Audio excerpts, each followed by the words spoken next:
gizi tadi saya sudah diperkenalkan panjang lebar ya. Mudah-mudahan kita ini ya memberi insight yang banyak, apalagi sekarang akan ada pelaksanaan makan siang bergizi dari pemerintah. Prinsipnya sama, mau anak sekolah, mau dewasa, bahkan sampai lansia pun dalam kehidupan ini peran gizi itu sangat penting untuk menopang kita ini untuk menjadi sehat seperti itu. Jadi kalau pada anak-anak tentunya harapannya adalah makanan yang bergizi ini bisa membantu memperkuat anak dalam mendapatkan prestasi sekolah. Pasti di sini ibu bapak sangat berharap anak-anak kita bisa mengikuti pelajaran dengan baik, kemudian juga kegiatan-kegiatan lainnya juga bisa dikerjakan dengan baik oleh anak-anak kita di sekolah. Tentunya gizi ini sangat berperan. Kemudian semuanya sama, gizi berperan masing-masing. Kalau misalnya pada balita itu untuk pertumbuhan, kemudian nanti anak sekolah, remaja, dan sampai juga dewasa.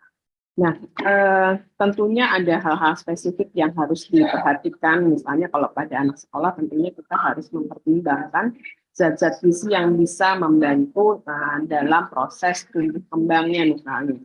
Atau misalnya pada saat anak-anak kita misalnya dari SD beranjak ke SMP, tentunya kita harus mendukung misalnya pertumbuhan tinggi badannya seperti itu dan lainnya.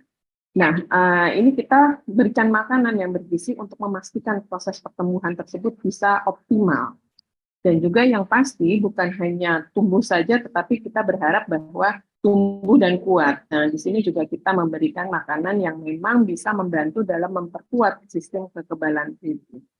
Begitu. Nah, gizi ini bisa didapatkan dari makanan yang dikonsumsi sehari-hari. Jadi jangan perspektif nih, kalau misalnya harus ada ini itu berarti nanti saya harus makanannya tuh sulit, atau misalnya harus ada tambahan-tambahan ini dong suplemen ini itu misalnya seperti itu ya, sehingga nanti yang kita fokuskan adalah sumbernya dari mana ya vitaminnya ya, tapi kita lupa bahwa itu semua bisa didapatkan dari makanan yang sehari-hari dikonsumsi. Dan yang penting adalah tidak ada satu makanan pun dia bisa memenuhi semuanya. Jadi no one food size all. Artinya apa? Artinya untuk mendapatkan kesempurnaan fungsinya kita harus mendapatkan dari semuanya yang bervariasi. Begitu, maka kalau misalnya di sini ibu-ibu sering ya kalau yang namanya melihat daftar menu, buku menu, seperti itu kan macam-macam nih, hari ini bikin soto ayam, besok sup sayuran, misalnya seperti itu. Kenapa sih harus bukan hanya sekedar supaya anak-anak tidak bosan, kemudian juga supaya preferensi rasa anak juga bisa bermacam-macam, juga untuk memenuhi kebutuhan ini, seperti itu. Nah, ini manfaatnya. Yang pertama adalah memperbaiki status gizi makanan ini. Baik status gizi yang lebih kita perbaiki menjadi normal, atau status gizi yang kurang kita perbaiki juga sebagai untuk menjadi normal. Nah, mencapai status gizi yang optimal. Jadi mungkin di sini kalau misalnya anaknya masih di PAUD atau di TK ya, perspektif tentang anak gemuk itu lucu itu ya udah nggak di ini lagi ya, udah nggak dianut lagi ya. Kalau sekarang itu bukan gemuk lucu ya, gemuk khawatirnya tidak sehat. Tetapi yang memang betul-betul sesuai dengan pertumbuhannya.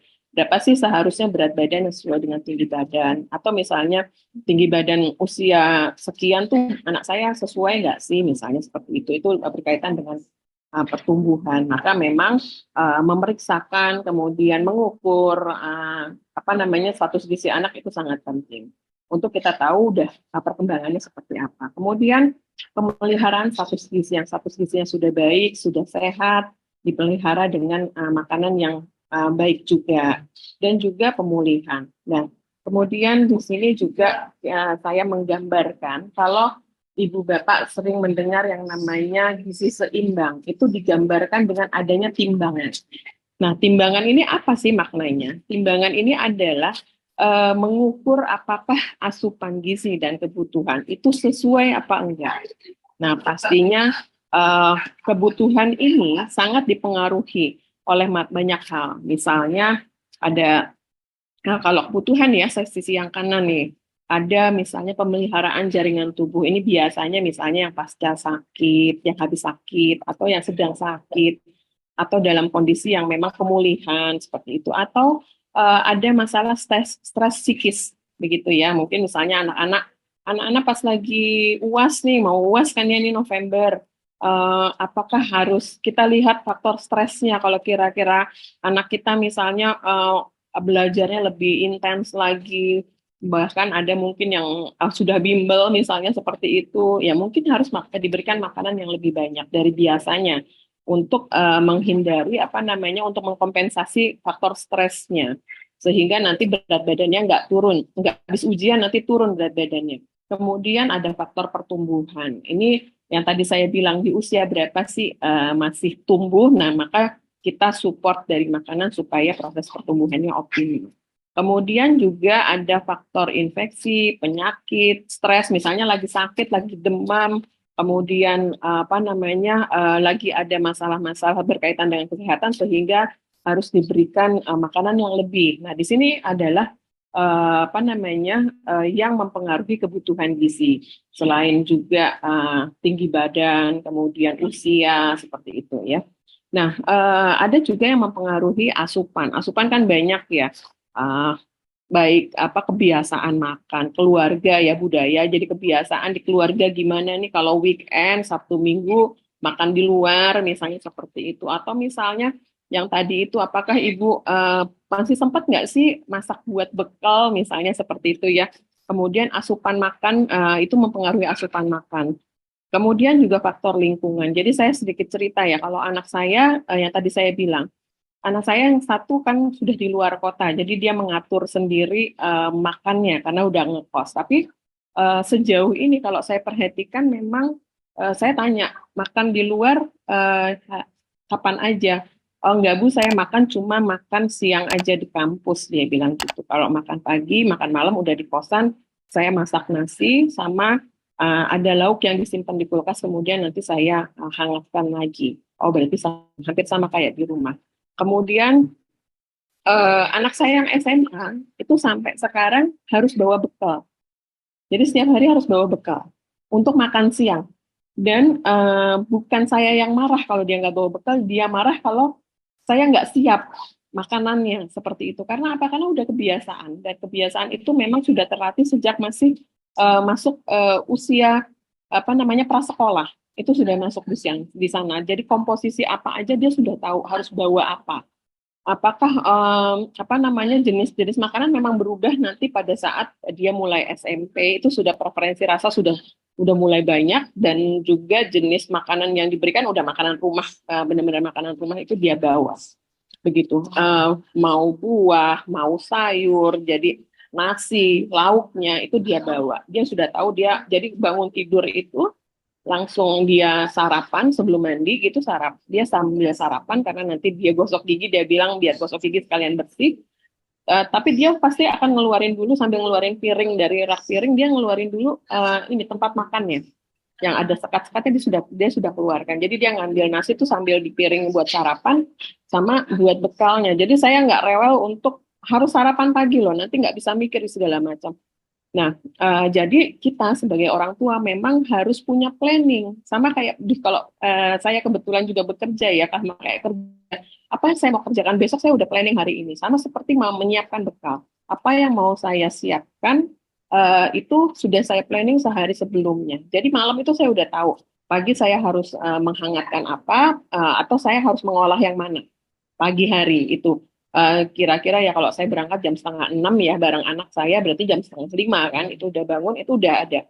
Kemudian juga ya kita agak-agak ini juga agak-agak tricky juga ya kalau ibu bekerja kan mungkin ada yang kita pakai metodenya itu ada stok kita simpan, yang penting apakah boleh nggak sih kalau di freezer kemudian di reheating? Boleh, yang penting kita pastikan tempat penyimpanan kita itu aman jadi nggak ada pertumbuhan bakteri pada makanan yang memang kita simpan seperti itu yang di apa susunkan. Bahkan misalkan ini hari Sabtu, besok hari Minggu itu saya punya planning ke pasar.